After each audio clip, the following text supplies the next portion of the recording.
Well, hello. Bonjour. White.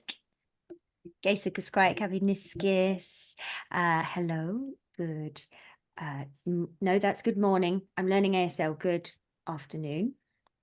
Tanishi, Kiawao. Welcome everyone. Bonjour. Hola, perhaps as well. Have to let me know if I didn't say hello in the language that speaks to you.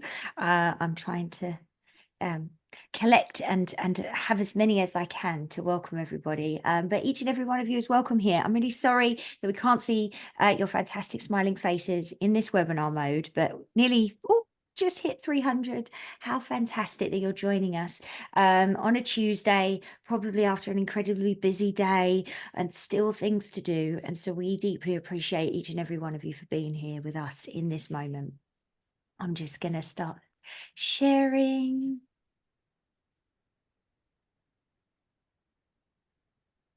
Just one moment. Okay, so welcome. This is the penultimate workshop in our Outdoor Learning Spring Virtual Workshop Series. It's the 28th of May, and we are going to be using sit spots and our senses to connect with nature today. And that is with the fantastic author, educator, consultant, all-round fantastic human, Laura Maclean, who I'll introduce in just a moment. For my land acknowledgement today, the pictures don't do it justice, do they? But as you know, we might have been harping on a bit about the National Outdoor Learning Conference that the Outdoor Learning Store and Take Me Outside co-hosted at the beginning of May. I'm still riding on that wave of joy because it was such a fantastic place, and I got to see Lauren in person. She was presenting a workshop there, and meet Rachel for the first time, who I'll introduce in a moment. And Steph wasn't there this time, but that's did an enormous amount of work administratively to make that happen behind the scenes. But one of the things that happened was that was it the final night? Was the final night, right? Or the penultimate, the night second of three? It was the Friday night. Yeah, okay. So basically, you know, most of you will have got some sort of news that there was a massive solar storm and that we got these amazing aurora borealis or northern lights. And I think what spoke to me the most was that the stories that then came out, particularly because when this happened, I wasn't on my traditional territory. I live in the traditional territory of the Snatched people, the people of the bull trout, at a place where the ridge lines meet the water, Skikten, alongside the Big Eddy of the Sinhuitwa, the Swift River. I was in a visiting place. I've been away from home for most of this month, in fact. And when this moment happened, what I think was so special was the collective moment where there were just, you know, hundreds of people together watching the sky and having this moment like of experiencing something and being very truly in the present. And then the following day of the sort of majesty and the storytelling that came to that. At this point, we had Elder Treffry Deerfoot from the Siksika Flatfoot Nation share with us. And I had another elder there, Phil Campio, who came from Northwest BC, talking about that for him, in his traditions, when the lights come, then it means that we're close to the ancestors, and that our ancestors are visible, dancing in that space, and that we can communicate with them. And I think I've had multiple conversations now. I was very lucky enough that, for example, the closing ceremony that one of my friends, you know, lent us a drum to close that ceremony and entrusted the drum, which is still here with me safely, was talking about what that meant. And what I just had was this just beautiful collective storytelling of people placing themselves within a special moment and everybody's connection to the present. And even I was told, you know, especially by Elder Phil, like it's your ancestors too. It's everybody belongs here in this moment. And I just felt a deep sense of belonging. And so I think what I spoke about when I was opening one of the things was that I understand that I am not invited into this land, but I feel welcomed. And more as the relationships and my relationship with the land and with the people becomes deeper and more reciprocal, the more welcomed and belonging I feel, and it spreads out. And so I'm just really grateful for the Indigenous knowledge and the Indigenous science and wisdom and stories that I received in this space and over this month, and in this that have led back downstream to this precise moment. And so it's been a very enlightening month for me. So I'm really grateful for that traditional knowledge. Okay, as we go in, it's National Indigenous Peoples Day on June 21st, and it is National Indigenous History Month, June overall. And we did curate with our Director of Indigenous Learning, Jenna Jessic, and some other of our amazing Indigenous advisors, 21 Indigenous learning resources for you. There'll be a link in the chat there. In order that perhaps you can engage in these special moments and share them with your class, or dive deeper yourself. And you know that as we don't believe in this just being on certain days or on certain special moments, year-round ongoing life learning. And so we are moving into season 3 of our 4 seasons of Indigenous learning. And these are our guests that are going to be joining us for the 24-25 season. Season 3, if you completed 1 and 2, will actually be led by 2 phenomenal Indigenous women, Lorna Payne and Sherelle Anderson, who I'm very lucky live very close by to me and I get to spend time with quite frequently. That will be an in-person virtual learning space, so that you will learn in meeting form from them in circle. And then these are the live gatherings that we'll see each month with diverse perspectives from across Turtle Island. So we hope you'll join us. And it takes a just beautiful village to do these things. And Steph is here, as she always is for me, or has been for the last few years. But we're also, as with the rivers and the tides and the seasons, things change and evolve. And so welcome, Steph. I'll let you tell your story, I suppose. I didn't know where your story was going to go, but I'll continue where I think it was going. Yeah, it's lovely to be here. I'm Steph, or Stephanie. And if you're just brand new joining in, it's lovely to see you all for the first time. And if you're a regular, then thanks for being here and thanks for joining in. It's nice to see there's a huge diversity of people saying hi in the chat, which is amazing. We'll put out a poll in a second and make it all official, but I'm in the chat answering folks' questions and curating questions and things like that. And that's a really fun part of my role here. I'm the program manager for Take Me Outside, and I have been for the past few years, but this workshop and the next one will be my last before I'm moving on and doing settling into some more place-based things where I live on Vancouver Island in British Columbia. So thank you in the chat there. And where I live, it is the unceded traditional territory of the Kawatsan people, the Cowichan tribes, and the Hulkaminam speaking people. And it's been really lovely here. The month of May in Hulkaminam is called Muinam, which means the time when the blue camas blooms. And one of the ways I feel connected to place and to the land where I live is to learn names and what's blooming, and getting to know those more than human friends around. And I always love to hear what's blooming where people are, where they live, and how they relate to their flora and fauna around them. And so I'll leave it there for now, but excited to be chatting with you all further as this workshop goes on. I will also help introduce Rachel here, who's Jade probably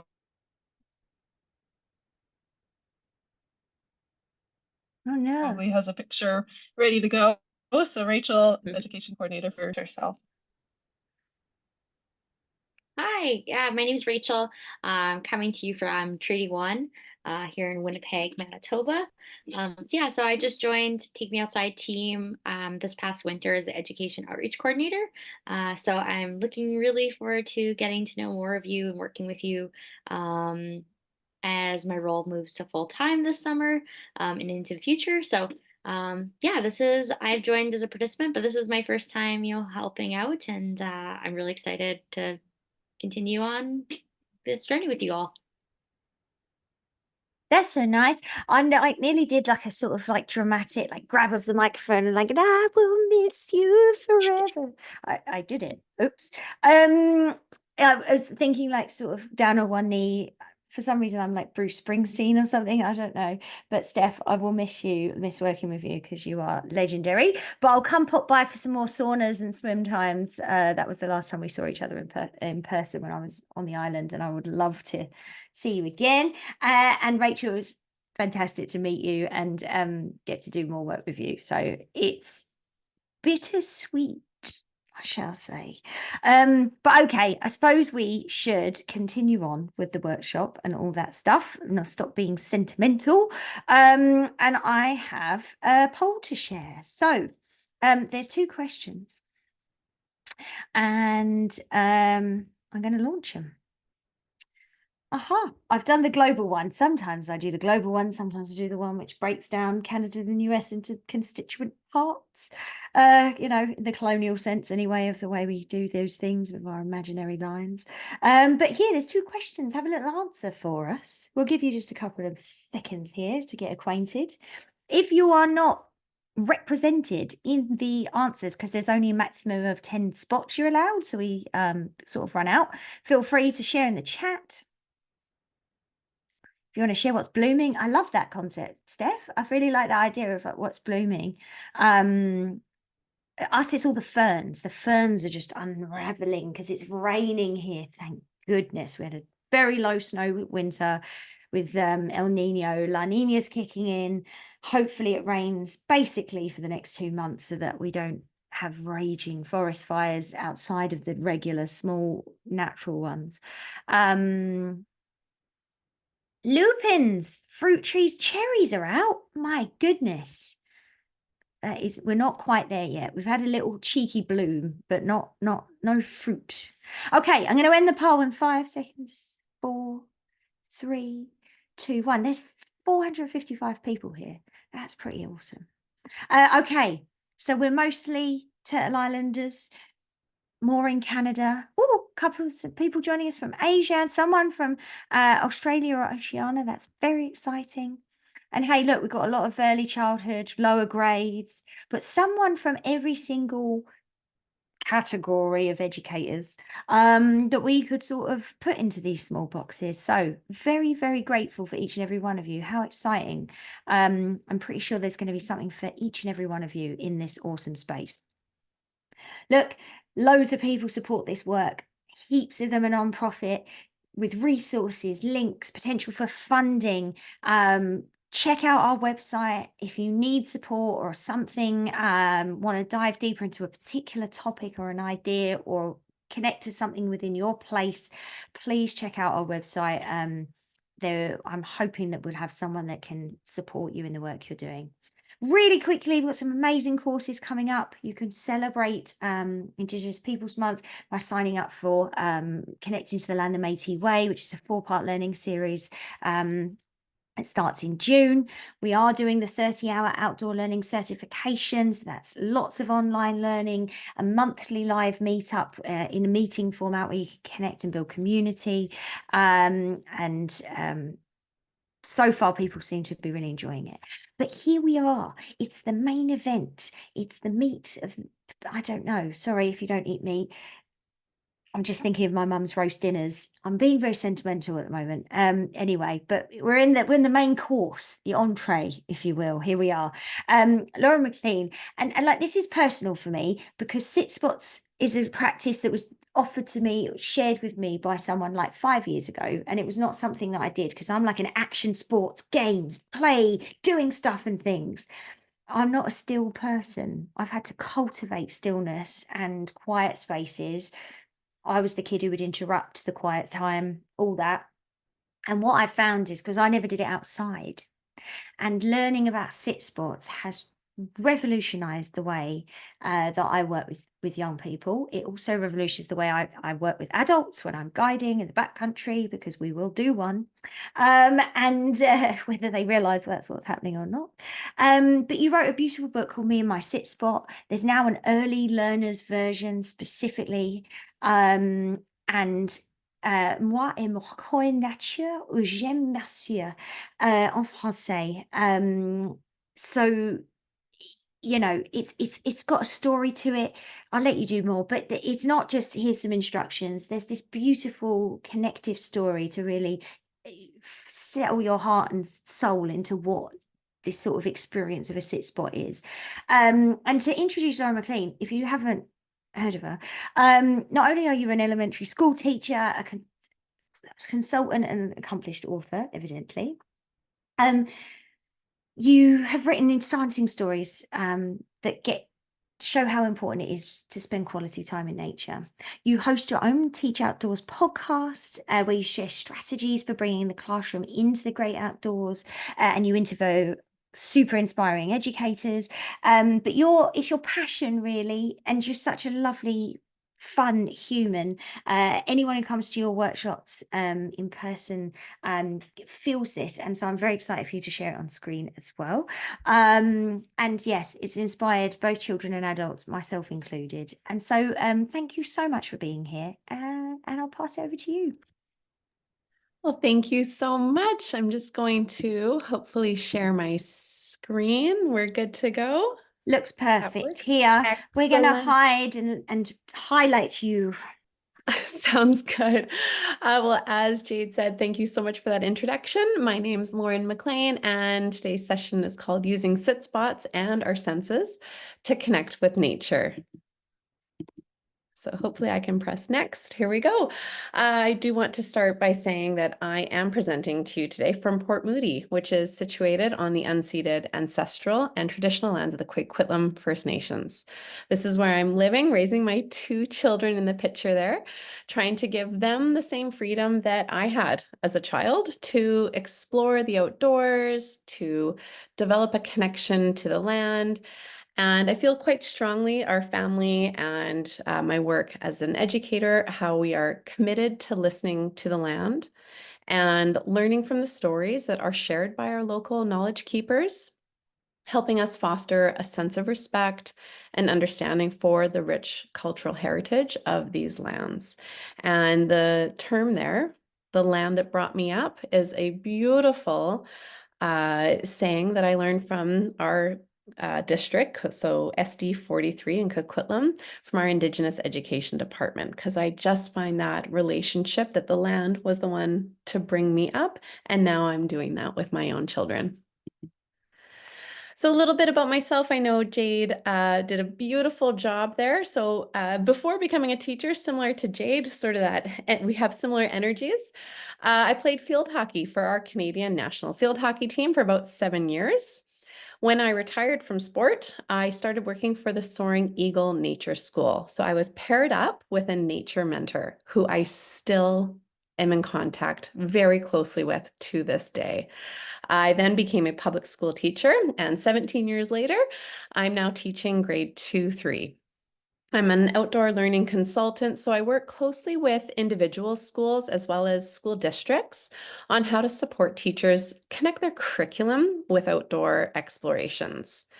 I'm the author of Me and My Sit Spot, and I actually have a new picture book coming out in a month or two called Finding Common Ground, which is all about diversity and inclusion in an outdoor classroom setting. So stay tuned for more information. I'm the founder of the local bookshelf and host of the Teach Outdoors podcast. So to begin, I really wanted to start off on the same footing, really with vocabulary. So let's talk about what a nature routine is for all of us. I find that nature routines, how I use them, it's a regular set of activities or a schedule that help us connect with the natural world. They can include, not limited to, nature walks, sit spots, journaling, nature games, And they're important for so many reasons. They deepen our connection or our bond with the environment, helping us appreciate and take care of it more. We know that spending time outside makes us more aware of nature and encourages us to protect it. We know that being outdoors is great for our physical and mental health. It reduces our stress, boosts up our energy. I don't need coffee anymore. I'm outside, the fresh air offers so many different benefits. Outdoor experiences are amazing because they engage all of our senses in different ways of learning. It sparks our curiosity, our sense of wonder, the sights, the smells, the sounds, the textures of nature create such a rich learning environment. Being outside also makes learning more interesting, I find. I might be biased. I think we're all biased if we're here. We can do science experiments outside. We're exploring math concepts, improving our writing skills. We can observe how a plant grows, measure the distance, find the angles, or do a little more creative writing around those plants that we are observing. Also, nature routines really help us work together, either peer to peer or even from teacher to peer. We're doing activities in nature that encourage this type of teamwork, communication skills. We're trying to overcome outdoor challenges, which helps us to be a little persistent and adaptable. And I really think that the great thing about nature routines is they make adding complexity later on a little easier. So as a classroom teacher, we've set up our routine of circle, and now later on in the year, I can add a lot more other elements. Whereas if I didn't have the routine of circle set in place, it makes it a bit more difficult. So quickly, I just wanted to show an example of my shape of the day. It's something I'm often asked as a classroom teacher to share. So if I have at least an hour, hopefully more, then this is what my time outside looks like. If I have less than an hour, I can't fit it in. I feel stressed. I'm just going to focus on one or two of these elements and then move on. So the reason I start with movement there is it's so exciting to be outdoors. We want to harness that energy. We don't really want to suppress it. I let them run wild for a few minutes, and I'm often running right along beside them. Maybe we'll play a nature game like Run, Rabbit, Run, a different version of tag, and then we'll go on a nature walk. After, we meet in a gathering circle to say what we're grateful for, maybe share what we noticed on our nature walk, and then we'll set our intentions for our time outside together. After that, we head into our activity, which is always connected to our curriculum as well as tied to the seasons. Then to end our time outside, we always leave ample time to visit our sit spot with or without a nature journal. And then we meet in circle to reflect, debrief, and consolidate our learning, which then leads us to co-planning our next day's exploration together. So time to sort of dig in to the main topic, which is on sit spots. Now, in essence, if you haven't heard of a sit spot, it is a place where we're going to go visit as often as we can to develop a relationship and a connection with the land and with ourselves. So I might find one on a park bench, maybe on the paved blacktop over there near some wire fencing, a grass field, a boulder near a stream, and it's sometimes even indoors by a windowsill. But as Jade said, who wants to sit still? As someone with a very strong family trait of ADHD, it's not my first instinct. And yet sit spots is my most favorite thing. And I find it to be the most rejuvenating part of my day. So how do we encourage learners of all ages to begin to find their sit spot? We really want to try to make it playful.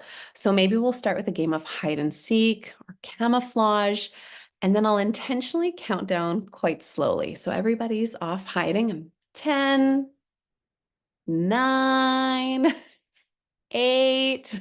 At the end of the game, I might say something like, wow, that was incredible how long you were hiding down low to the ground. Tomorrow, I'm actually going to introduce something called a sit spot. And I want you to remember the last place that you were hiding, because that might be the place where you first visit tomorrow.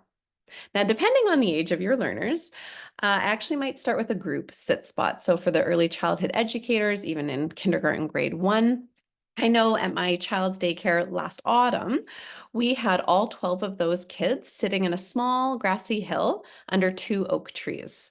So we held up our finger with all the kids and we pointed north, and then all the kids tracked a line down to the south. And that was it. And then we just shared what we noticed or how we felt. We do often start very slow, just like visiting our sit spot for a few seconds, maybe a minute or so. And as our comfort level increases, so does our stamina. Now, by the end of the year, so for my class of grade 2-3s right now, maybe we'll visit for 15 minutes or so. I have learners come up to me right now that are asking to either take a break from the activity because I really need to go visit my sit spot for a little bit. And this to me is such a huge sign that they're comfortable. They've learned to read the signs of their body and they know what they need in order to focus and to be healthy. Now, there are inevitable times in the year where we're going to visit our sit spot for shorter periods of time, like in the middle of our very cold winters or this monsoon season that we seem to be in the middle of right now, but we still go. Now, lastly, down below there, I want to acknowledge that we really are intentional about making sure that every learner feels comfortable with where they're sitting. Sometimes learners stand. No problem. I actually have a colleague, Kelly Shudo, who calls it a stand spot for that very reason. Some learners they're just not comfortable yet with sitting on the ground. And I think that with time and repetition, their comfort will grow. Now, some nitty-gritty details. Do I always bring out these tools with us to our sit spot? Definitely not. We use these intermittently, but intentionally. So sometimes we use nature journals and various writing utensils. Magnifying glasses are always helpful. Binoculars we use mostly in the fall and then again in the spring season because we do love doing our birding inquiry.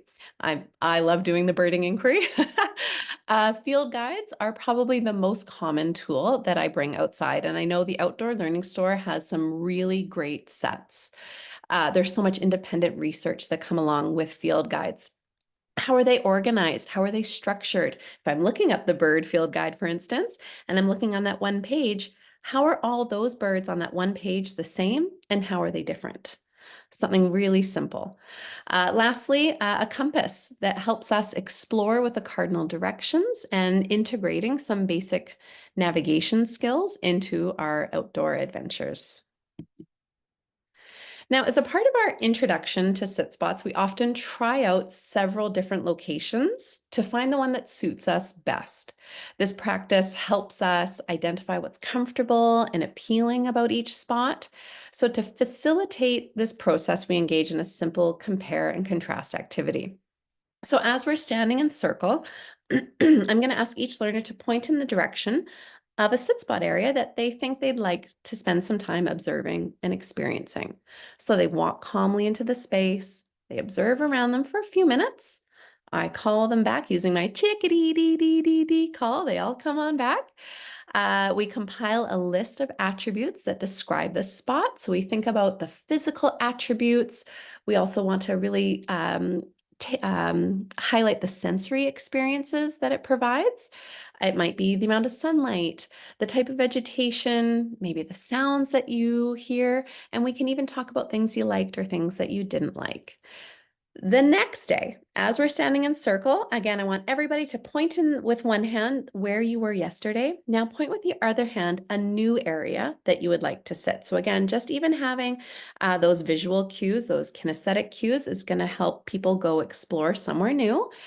They go repeat the same observation process. So again, we create a detailed list of attributes, comparing and contrasting them with your first spot that you visited yesterday. Note the similarities, the differences. You might want to pay attention to how each environment impacts our senses and also our emotions differently. This place made me feel safe. This made me feel a bit nervous. There can be the array of lists that we've come up with our class has been incredible. Now, again, depending on the age of your learner, you can encourage them to just share their ideas orally during circle. You can ask them to draw, write in a list, write in sentences, or maybe even write in poetry. Now, once we have found a spot that really resonates with us, we want to get to know it better. So we begin by engaging in some grounding and directionality activities to deepen our connection with that location. So one activity here involves a mindful exploration of our surroundings using the cardinal directions. So to start, we're going to sit comfortably in our chosen spot, and then one at a time turn our direction north, then south, east, then west. Now for each direction, we're going to observe and listen carefully, taking again note of everything we see or hear or that we feel. And then to capture these reflections, we might use a nature journal similar to this, but definitely in a larger scale because I work with younger students. So a big piece of paper, and documenting this way through a nature journal, it really helps solidify our observations and provides a record that we can look back to and refer back to later on. Next. I'm not great with my there we go. I love this activity, actually. So to begin, we're going to have each learner create their own descriptive I Spy cards with sensory descriptors. So these cards are going to capture their observations and their experiences at their sit spot. They can use prompts like I see, I feel, I hear to describe the different aspects of their environment. So I have to get out my paper here because we did this last week again. Again, we do it every season. So one learner said, I see a tall tree with rough bark and small leaves. I feel the cool, smooth surface of a large rock. And the last one, he said, I feel or I hear the gentle bubbling of a nearby stream and the chirping of birds. Now, once their card was created with those sentence stems finished, they switched it with a friend. And the friend reads the sensory clues and then tries to draw what they think the described sit spot looks like, which really helps encourage imagination and careful attention to detail. So now the friend, after they're done their drawing, they're going to try to go see if they can actually find the actual sit spot based on those clues provided. Now, if they have trouble finding the location, they can ask for extra hints. So this example, they had to say it's a bit closer to the lime green moss. And then he said, oh, actually, no, a bit closer to the purple wildflowers. So he had to give a few extra clues to get there. Once the friend finds the spot, they confirm the location with their friend. Did I get it right? Am I in the right spot? And then they're going to look for similarities and differences between what the inference picture was. This is what I think the sit spot looks like. And then do an actual drawing of what the sit spot looks like. After they're done, the friends can switch cards and then you take turns that way. It's a really great way to sort of add an element of adventure and pure collaboration. Now, another fun way to get to know our sit spot area is playing this game that was actually inspired by the book by Fiona Watts. It's a board books, children's picture books. My children's favorite one was That's Not My Puppy. And so it's a really great series to help young learners notice similarities and differences. So we adapted that concept into this nature exploration, again, to help deepen our connection with sit spots. So I took a piece of recycled cardboard and wrote on it, that's not my sit spot, it's two.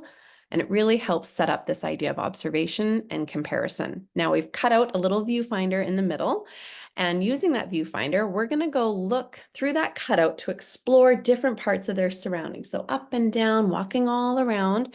And as you examine different areas, we're going to think about how it differs from our sit spot. So for example, again, this is examples from back in the fall this year. One of my students said, that's not my sit spot, it's too green, because the area was really bright green with vegetation compared to their sit spot, which was on a blacktop surface. Another student over here said, that's not my sit spot, it's too bumpy, because the ground was uneven, all full of rocks. And my last example was, that's not my sit spot, it's too hard, because the surface that they had found was not very comfortable for sitting. So again, this activity is really a fantastic way to extend our vocabulary. It helps us focus in on our observation skills, descriptive language, lots of sensory details to articulate the differences that we notice. Sorry, trying to go next. Here we go. At the beginning of the year, one of our main themes is developing sensory awareness through outdoor explorations and sit spots. So we're going to encourage students to engage all their senses while exploring, but often at first, we're really going to just focus on one sense at a time so that we can explicitly support the different sensory skills. We also need to consider if there are any senses that students are more sensitive to and how we can support their sensory development. So for example, some students are going to be sensitive to sound. So we can help decrease their auditory stimuli by encouraging them to close their eyes and create a soundscape. Maybe mapping out different bird calls that they hear at their sit spot. Maybe trying to even, oh, I hear the black-capped chickadee to the left of me, over to the west. For students that are sensitive to visual stimuli, sometimes we can help decrease those distractions by using cardboard cutouts from picture frames to create visual boundaries. So for instance, in that picture, this student is using one of those cardboard cutouts to help focus on the pathway of ants. We can also engage students in scent identification by creating, this was so much fun, a sit spot fragrance bag. So they're going to pay attention to different various scents in their sit spot by using recycled paper bags. And then they can collect natural loose or fallen materials. We never pick things that are still growing. Sometimes we then share our sit spot fragrance bag with a friend and get them to try to find our spot just based off of the smells in the bag. Tough to do, but so much fun. Lastly, we're going to invite students to explore different textures by doing a scavenger hunt. So a texture scavenger hunt. Feel the bark of the trees with your fingers. Feel the softness of the moss. If you're feeling a bit comfortable, just use your elbow to try to touch it. There's not a lot of sensory nerves on your elbow. That type of exploration really helps them encourage to use descriptive words and compare textures that are in their environment. Another imaginative approach to connecting with our sit spots is by encouraging them to create their own sit spot booklets by, again, using some recycled paper bags. It's similar in a way to the sit spot fragrance bag that we just talked about, but these books really serve more as a personalized journal to document their experiences and observations throughout the seasons. And it's a really beautiful keepsake at the end of the year. So to begin each learner, you're given 4 paper bags. We're going to fold them together, staple them. The front is going to be our title page. We're going to decorate it and personalize it and make that connection to their sit spot. Now, inside the booklet, there's 4 paper bags for each 4 seasons. We can record our observations, reflections, wonder questions. You can be as artistic as you would like to be. It's nice and open-ended. We can use pencils or markers to draw the scenes, or we can collect different, again, fallen loose materials. You can either put it inside the opening of the bag or just lay it on top if you have a creative way of attaching it. If you want to bring out glue, you can. It's not something that I often bring outside with me, but it's a really great tactile representation of their sit spot. Now, again, throughout the year, we're going to continue to add to our booklets and document the changes in their sit spots as the season progresses.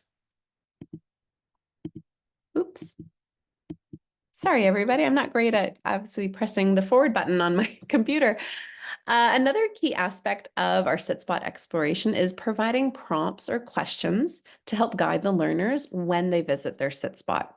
Now, not all learners need these prompts, but we do embrace the principles of universal design for learning, UDL. So recognizing that different learners are going to benefit from different types of support. By offering questions and prompts like this, we are aiming to provide scaffolding for those who may benefit from additional guidance, but also allowing space and that freedom for learners to follow their own passions independently when they're at their sit spot. If I can, again, awkwardly plug the book, at the end of the book, there are prompts that you can look up and it will show you, well, I can't actually hold it up there. There are prompts at the very end of the book with pictures and student quotes. One of the questions is, what gifts does the cedar tree provide? And then there are, again, examples of student responses to those questions. Sometimes our questions have an observation lens to it, and sometimes they have a reflection lens to it. So I won't read those out. Hopefully you've had time to take a look at all of those. This comfort activity, again, is a wonderful way to scaffold self-awareness and self-management skills while immersing ourselves in seasonal changes at our sit spot. So each season, we do engage in this comfort scavenger hunt. So I obviously change what's in the comfort scavenger hunt for each season. It's designed to help learners identify and reflect on the different elements at their sit spot that are going to evoke a variety of different feelings. So to begin, each learner is going to receive a comfort scavenger hunt. We see all the different items. As I'm sitting, I'm going to search for the items. Oh, and I found it. Give myself a check mark, and then I'm either going to circle thumbs up, thumbs sideways, or thumbs down. Now, once that scavenger hunt is complete, here's your pair of scissors. You get to cut out the squares that you found. And then here's some twine and some clothes pegs. We're going to make a clothesline either between two trees or between two fence posts. And we're going to create our comfort scavenger line. So from most comfortable to least comfortable. Sometimes we even do a gallery walk if our learners are feeling comfortable and being vulnerable with their friends, so they can see, oh, interesting, you had bird pretty close to your most comfortable. Mine was actually a bit further down that way. And then we're finding a way, again, to connect about what we like and what we don't. But it's not done in a judgmental way. It's always front-loaded by being really positive and encouraging for our students.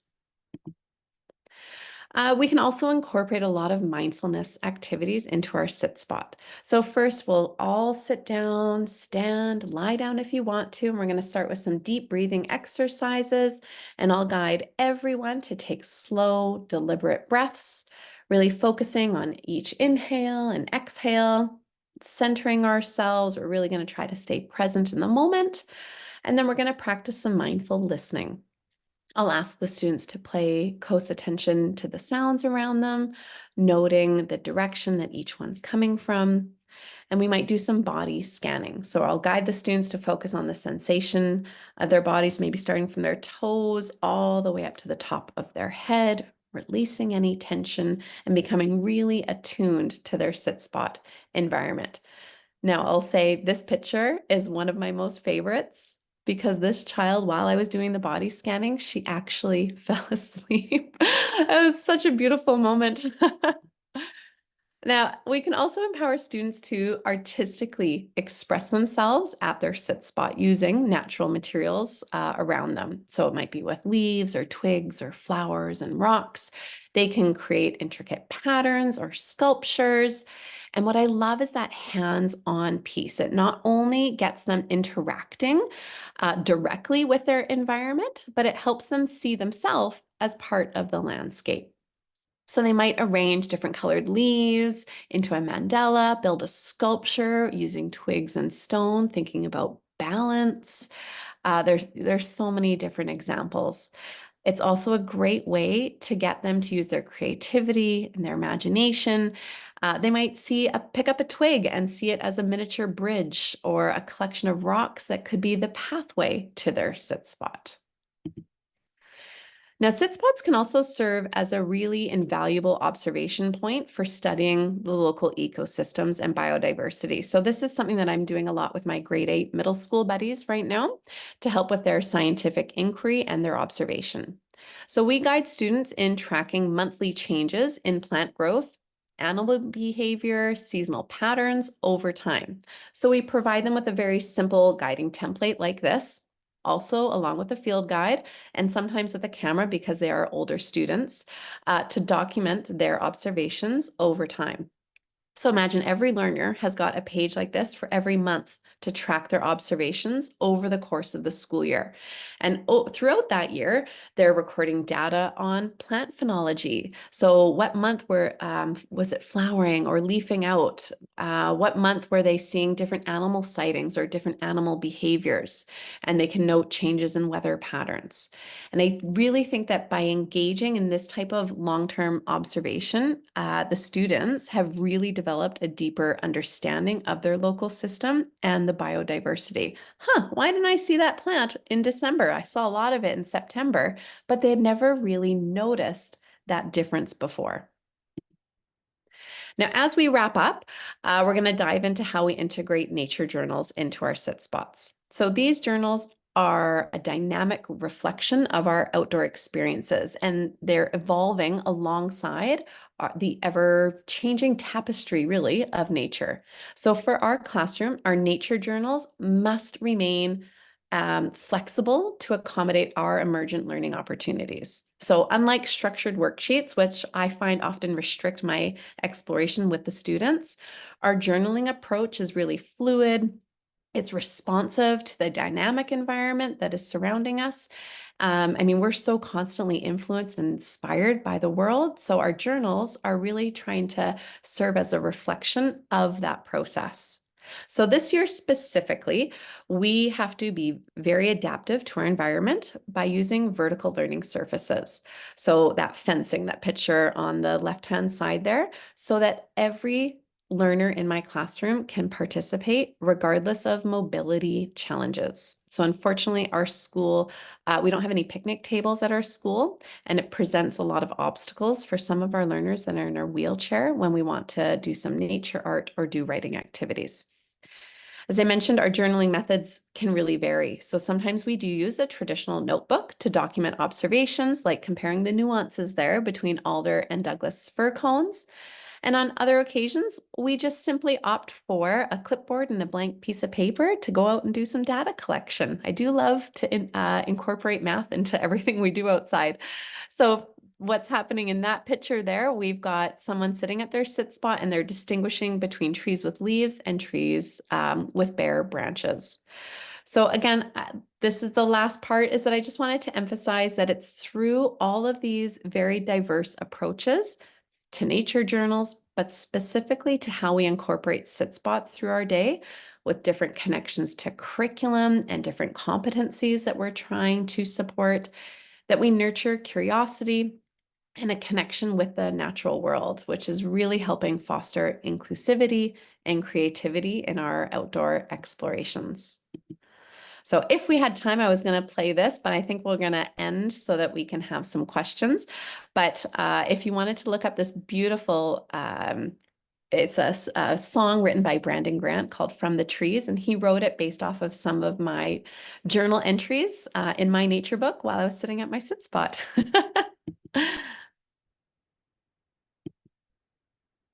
And there we go. So again, if you wanted to reach out through any of those means, either Instagram or on email, it'd be lovely to hear from everybody. But oh, there's Jade. Oh my goodness, I'm here. I was just absorbing, like everyone else. Oh my goodness. And just the other people was people were like, oh my goodness, that resource. Well, Lauren curated a beautiful Google Drive folder with those things like the sensory scavenger hunt Right. and a PDF of all these slides. I put the link in the chat. We can put it again. It will also go in your follow-up email. So never fear, because the Perfect. resources are here for you. Lauren, I love that you integrate math into everything. I love that there's the idea of, and I think lots of other people mentioned that they love the idea of that peer review, of them giving their work to someone else and them exploring, and their friend exploring or drawing. And actually, we play a game with my friends. It's that sort of where you write a description of something and you pass it, and the next person has to draw it, and then the next person has to write a description of what you've written. And I've done this in sort of recreational spaces. I've also done it in classroom spaces, but I love that idea of it being a personal thing, and then them seeing how we can communicate our thoughts and feelings. And that's so important in so many curriculums of that social emotional learning. It's just, it's so multidisciplinary. Right. It seems so simple, but what it does is so much. Yeah, it's such a holistic way of seeing things. Sit spots are not in our curriculum as teachers, but it is the way that we can get to curriculum. Again, once we have that routine in place, we can layer so many elements on top of it. incredible. If you don't mind closing your screen share, and again, people will make sure your contact details are in there just so we can see your lovely face. But we certainly had some questions, and I'm gonna let's do rapid fire to see as many if we can get as many of them if we can. Okay. Lisa Marie, what do you do if 2 or more children like or want the same sit spot? Would they have the same sit spot? Would they want the same one? You know, I'm talking competition. So we've got like a hockey stick tree that's top draw that spot. And I think Sorry, it that's really very English. No, it's fine. And I think it really depends on the space. So at my previous district, when I was in a very flat space, it was a huge grass field with just 8 trees. There was not a lot of competition because we didn't have a lot of variety. I'm at a school right now. We're at the top of a mountain. It is quite steep. There's some boulders, there's some trees. There's a lot of amazing things to go sit or stand near. And because we take so long trying out different spots, we really do that intentionally so that we don't feel ownership over a space too early. So we do every single day, day 1, day 2, day 3, day 4, day 5, day 20 of trying out new spaces. And by that time, because we've taken so long to find a heart place, we haven't had too many issues with, I want that boulder. Well, I wanted that boulder. They can each find something special for them Right. that might they might not see on first look. That's very helpful.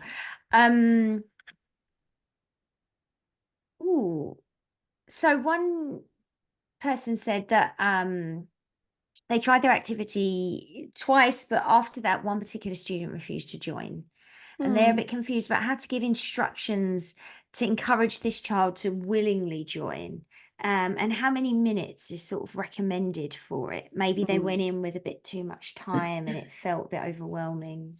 Right. And so is it just the sit spot activity that they didn't really want to join? From what I can understand, and I've had a student as well, and I think it was to do with the stillness piece, right? Which is why we worked on,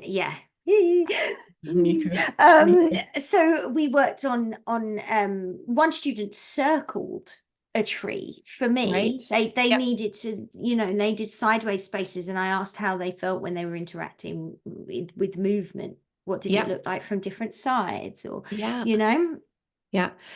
definitely, I'm definitely not asking students to be completely still unless we're doing those body scanning and those breathing exercises.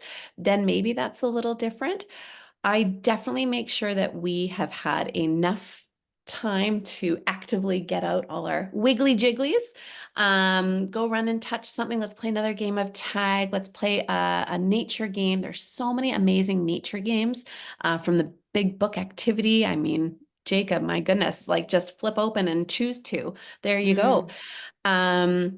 And so I think as soon as I have everybody on board with our game, and then I make the sit spot connected to the game somehow. So again, I'm not just saying go sit still, 2 minutes, just quiet time. No, here's a field guide. Here's a nature journal. Go with a magnifying glass. So if I give them more of a purpose to go visit it at first, and if they're still unwilling, that's fine. You can have your sit spot next to me until you're feeling comfortable.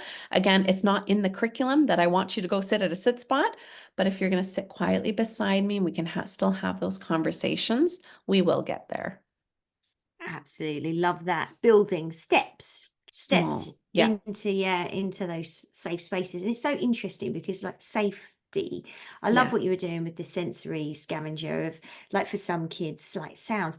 I have a strong aversion to particular sounds that like it sets my nervous system alight, and I think we're seeing that more and more actually with in different ways with different people. But just knowing that it was understood that I couldn't be next to metal noises or things, and having a seat that was far away from the electric pencil sharpener or whatever made such a huge difference.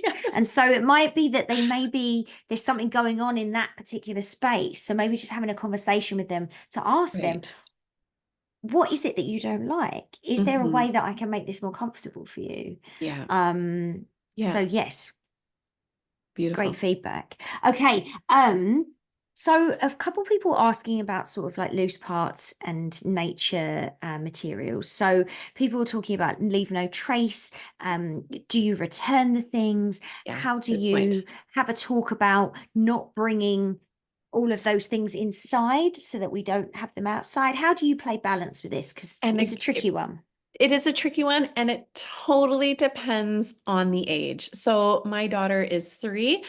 She's at the best place right now, so I am a little biased. But if she wanted to pick a little wildflower for me, if I were to say, Evie, that was really not kind. Like I would just crush her beautiful, tiny little heart. Like that, it would be devastating. Typically I taught kindergarten, now grade 2, 3. We do have a foraging rule if we're going to go do something to harvest. So if we actually want to make rose hip tea, if in a small little patch, I can count 7, I'll harvest 1. So we're really going to teach. And there's that beautiful book called Berry Song by Michaela Goad, I think. That's a great book about foraging and only taking what you need. Typically, again, we just say we're not going to pick anything. We're just using anything that is loose and on the ground. And then we do put everything back to where it came from. Now, typically, I start on a paved surface just because of the nature of where my school is. And so that's easy to get everybody on board. I can't leave sticks and rocks on a pathway because bikers are going to come by, mamas with their strollers are going to come by. That's not safe, right? We got to clear the space out, put everything back to where it came from. We talk about everything going home, back to its nature home, and we don't own that. That's my stick. I want to keep it.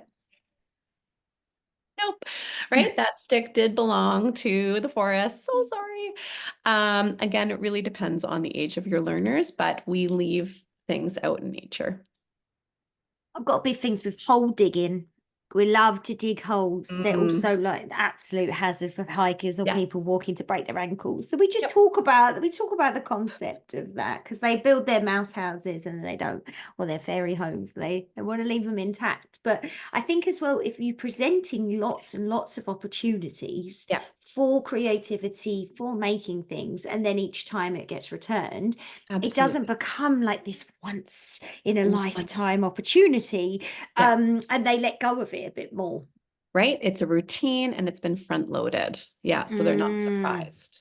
Here we go. So someone's asking, do you prep this? Yes, for sure. For sure. Practicing. Yes. We're running out of time, but one person was asking about how could I incorporate sit spots into a week-long summer camp. I just want to tell you, I've run recreational summer camps for 9 years through my Stokes-on-Science business, and every day each camper gets a nature journal at the beginning of the week, and each day we have a theme for the week, whether it's water or insects or sky, and then you just build in a theme each day, different prompt, back to the same spot, and that you'll watch that relationship just deepen. Okay, I'm going to ask you one very quick last question. Lisa was asking about the birding inquiry activity. Is that in your book, or is there a link to that, or is it more of just a personal development thing? It's a personal. I love birds so much, but definitely email me because I'm sure I have so many things that I could send people. I love talking about shapes of birds. We've got crows and ravens. So let's again talk about the math on how we know the difference between those birds as they're flying. We talk about flight patterns because again, the angles. Ooh, so exciting. There's so much we can do. We can talk about fractions of the colors of birds, right? Yeah. And someone was asking, do you use apps about bird songs and names and things? I'm more of a field guide human, although I me too. have used the Merlin Bird ID where we've sat and listened. But what I'd rather have do is students, like, what sounds can you hear? And can you Right. repeat it back to me? Or Yeah. what does it And sound like? And You we know, teach spectrograms with our class. So we do Birdsong Hero at first, and we talk about pitch and intensity and time. And then again, in our sit spot and our nature journal, we will be drawing spectrograms of birds. I have the app and I used it in Banff because there were some birds I didn't know in Banff. And so I did use it. I'm not very tech savvy, so people who know me know that tech scares me. So I do love field guides. The other thing I should say is spectrograms. If anyone's here, particularly from the US, but it works across, if you Google US National Park Service animal sounds quiz, they have beautiful images, audio recordings of animals, and the spectrograms of there's porcupine, there's alligator, there's moose, there's a bunch of animals from across North America, and they're brilliant. So I'd make quizzes out of them and show the spectrogram and what do you think. So that's another way. It doesn't just have to be birds, it could be other Very things. cool. Okay, friends, and I was going to say, and family. You are like family, all of you. Particularly, I see the same names coming back again. It's a lovely place to be. We're going to do some really quick prize giving. Lauren, thank you. Thank I you. almost like to bow. You're just a wonderful educator and an excellent educator of adults as well as little ones, and bringer of life and joy into spaces. So thank you so much for doing that with us tonight. Thank you. This was so lovely. So I can't wait to continue the conversation. Yay. All right, Steph's coming back online. Okay, team, it looks like this. It is a random selection. I'm scrolling with my eyes closed. I'm down in the list. I've got Vittoria Roti in capitals. I like that. Victoria Roti. You are going to get an email.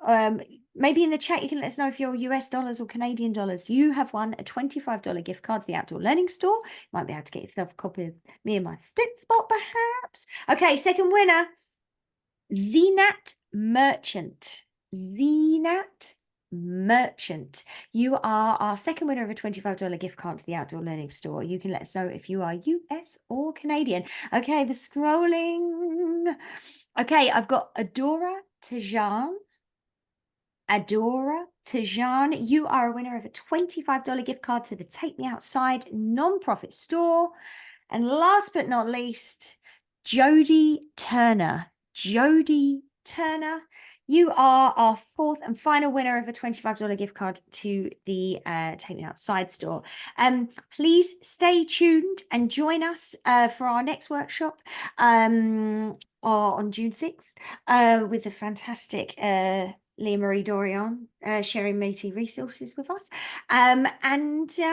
I wish you the most fantastic rest of your Tuesday and week and month and year and spring and all of the things. Thank you so much for being here, for all your passionate comments in the chat. And Lauren, you're a legend.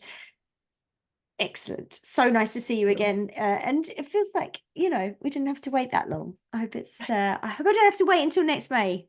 Nope. Before then. Okay, promise. Steph and Rachel, thanks for your support behind the scenes. Lots of loves and hearts and claps, and we will send you off. Good night.